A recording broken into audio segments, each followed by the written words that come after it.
Hello everybody, क्या हाल है।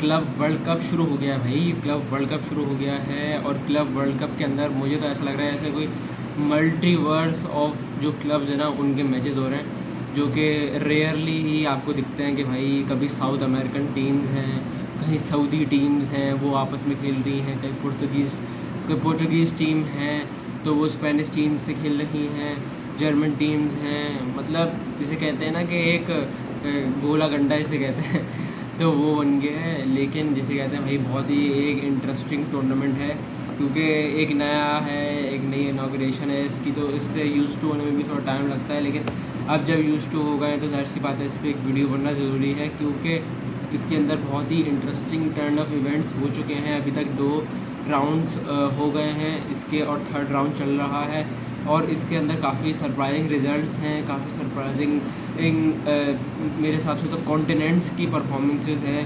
Clubs तो कहना गलत बात होगी, और जिसे कहेंगे कहीं ना कहीं ये सरप्राइज पैकेजेस और डिसअपॉइंटमेंट्स भी हैं जहाँ पे जिनको एक्सपेक्ट नहीं किया रहा था, लेकिन फिर भी वो एक डिसअपॉइंटमेंट बन गई।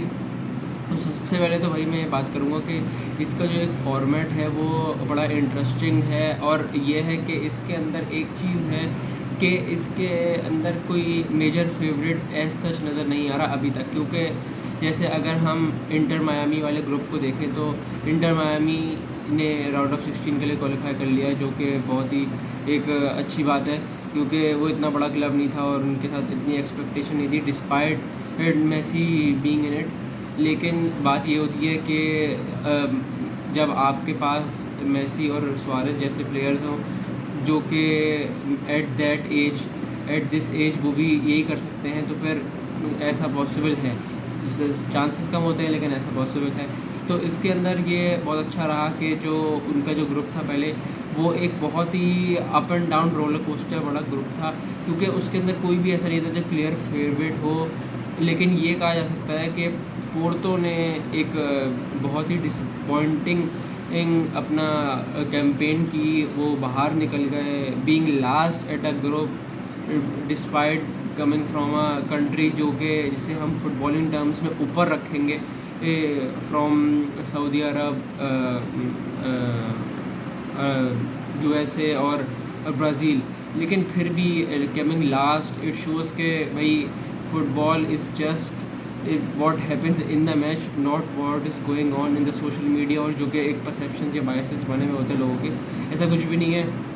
और इस चीज़ को और भी एग्जाम्पलीफाई करता है कि जब पीएसजी जो है वो हार जाती है बोटाफोगो से, मतलब वो भी एक बहुत बड़ा अपसेट था। उन लोगों ने जिस तरीके से डिफेंसिव सेटअप रखा, लुइस एनरिके तक ने इस चीज़ की तारीफ़ की। तो ये भी ऐसी चीज़ें होती हैं जो कि आपको ऐसे टूर्नामेंट्स में मिलती हैं। मुझे इस टूर्नामेंट से थोड़ी बहुत है यूरोपा लीग वाली वाइब आ रही है। मतलब इसको एक अच्छी तरीके से लेना चाहिए, क्योंकि यूरोपा लीग के अंदर कुछ ऐसी टीम्स होती हैं जो कि जिनको अंडरडॉग्स भी नहीं कहा जाता, उनको सिर्फ फीचरिंग टीम्स कहा जाता है, लेकिन कभी कभी वो टर्न अप हो जाती हैं तो वो डार्क हॉर्सेस बन जाती हैं टूर्नामेंट की। तो इसके अंदर भी मुझे ऐसी वाइब, स्पेशली जितनी भी साउथ अमेरिकन टीम्स हैं, स्पेशली जो ब्राज़ीलियन लीग की टीम्स हैं, जिसके अंदर बोटाफोगो हो गया, प्लेमेरेज हो गया, मतलब उसके अंदर उन लोगों ने इस पर, और नॉट टू मेंशन फ्लेमिंगो हो गया जिन्होंने चेल्सी को हराया, एक बहुत बड़ी अचीवमेंट है।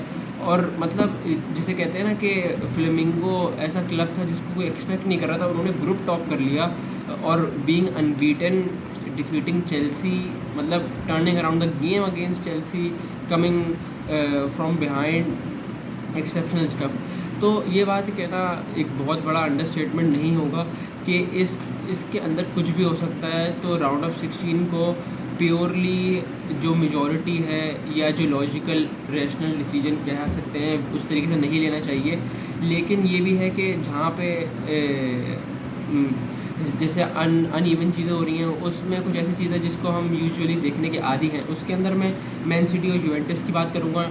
डिस्पाइट बीइंग के उनके जो अपोनेंट्स थे वो रिलेटिवली एक बहुत ही स्मॉल क्लब्स थे उनके स्टेचर से अगर हम कंपेयर करें, लेकिन फिर भी हम जिसे कहते हैं ना कि नॉर्मल सर्विस रिज्यूम्ड वाली जो वाइब होती है वो आ रही थी उनके पास से। और मैन सिटी ने दोनों गेम्स जीते और वो भी हैवी मार्जिन से। सेम विद यूवेंटस, और मैन सिटी ने जो है वो एक भी गोल कंसीड नहीं किया, और उनकी जो न्यू साइनिंग्स है वो आहिस्ता आहिस्ता इनरिच हो रही हैं, ब्लेंड हो रही हैं टीम के साथ। और जब रॉड्री वापस आ गया है इवेंचुअली, वो भी जब फुली फिटनेस पे आ जाएगा, उसने अभी लास्ट गेम में असिस्ट भी लिया, तो एक बहुत ही जिसे कहते हैं ना कि एक ट्रांसफॉर्मेशनल एक नया एरा शुरू हो रहा है मैन सिटी के लिए। तो वो एक अच्छी चीज़ें देखने के लिए। और यूवेंटस भी लोग इतना एक्सपेक्ट नहीं कर रहे थे, क्योंकि वो यूवेंटस पे बहुत क्रिटिसिज्म हुआ ऑन गोइंग सीज़न के अंदर कि वो ज़्यादातर अपने चांसेस स्क्वांडर कर देती है, या इतनी ज़्यादा गोल्स मारने वाली टीम नहीं है। लेकिन इसके अंदर उन्होंने जो है वो 2 मैचेस के अंदर 9 गोल मार दिए। तो मतलब जिसे कहते हैं कि बहुत ही अच्छी कन्वर्जन रेट रहा। जो जिल्देस है उसने बहुत मतलब जिसे कहते हैं कि एक तरीके का एक ब्रेकआउट स्टार रहा इसके अंदर। इस अभी तक का जो टूर्नामेंट हुआ उसके अंदर उसने एक जिसे कहते हैं कि इंसेन कैटलॉग ऑफ गोल्स मारे। और जिसे कहेंगे कि एक चीज़ है कि बड़ी इंटरेस्टिंगनेस डेवलप हो रही है इसके अंदर आहिस्ता आहिस्ता, क्योंकि बहुत से लोग को जब पता चला कि क्लब वर्ल्ड कप को उसका फॉर्मेट चेंज हो रहा है और वो एक पोटेंशियली एक वर्ल्ड कप जैसी वाइब रखता है जैसे नेशनल वर्ल्ड कप होता है, तो मतलब लोग इतना इंटरेस्ट से नहीं ले रहे थे। लेकिन अब जो रिज़ल्ट सामने आ रहे हैं, जितना इंटरेस्टिंग बनता जा रहा है, जितना अनप्रिडिक्टेबल हर गेम बनता जा रहा है, तो मेरे हिसाब से इसको एंजॉय करना चाहिए। और ऐसा है कि अभी के जो गेम्स हैं उसके अंदर हमें और भी चीज़ों को देखना चाहिए, कि जैसे अभी एक इंटरेस्टिंग मैचअप है कि इंटर मायामी वर्सेस पीएसजी, जो अभी तक पूरी तरीके से राउंड ऑफ 16 फाइनल नहीं हुआ, लेकिन एक ऐसा मैचअप आया है जो कि बड़ा इंटरेस्टिंग है। लेकिन मुझे ये तो पता है कि पीएसजी जो है वो ऑब्वियस सी बात है कि वो ओवरकम कर लेगी इंटर मायामी को। लेकिन ये बड़ा इंटरेस्टिंग होगा कि मेसी कैसे डिलीवर करता है अगेंस्ट हिज फॉर्मर क्लब।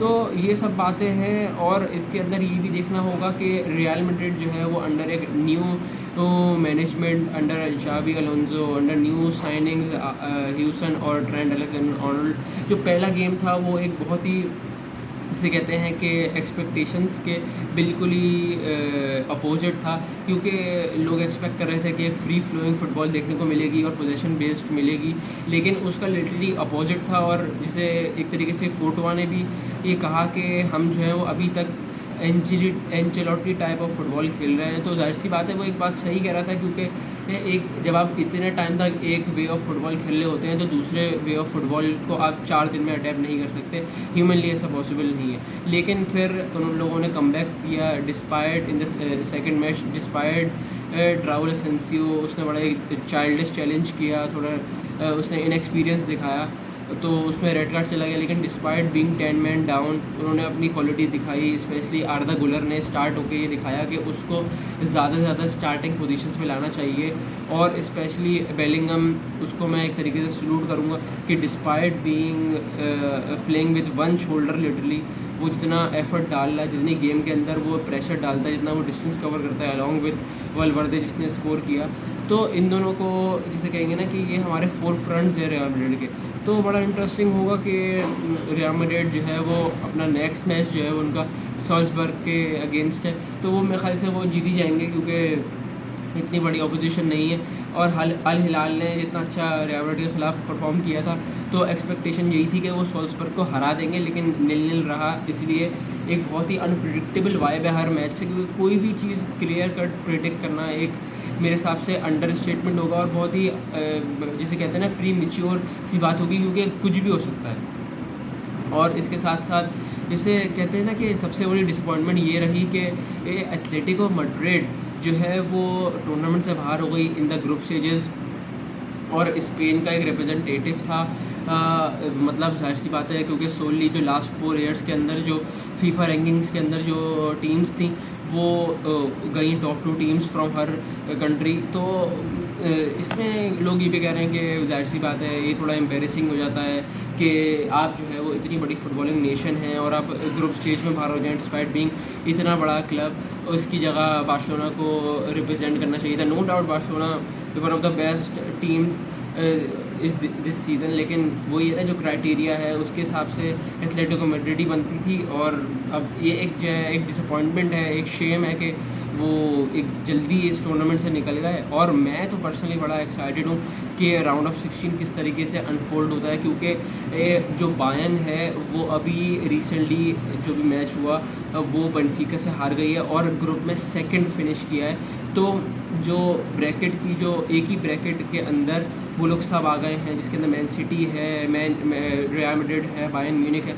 तो उसके अंदर ये होता है कि जो एक टीम्स होती हैं जो कि जिसको हम आगे के क्रूशियल सीरीज़ में देखना चाहते हैं, सेमीफाइनल फाइनल में, उनमें से कोई टीम जो है वो निकल जाएगी।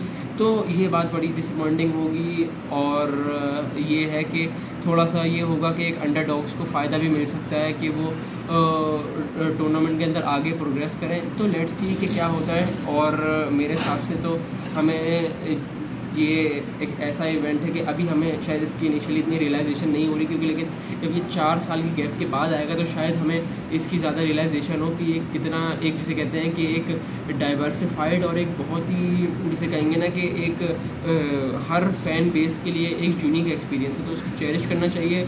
और मेरे हिसाब से ये है कि जब राउंड ऑफ 16 कंप्लीट हो जाएगा तो इस पर एक और वीडियो ज़रूर बनेगी।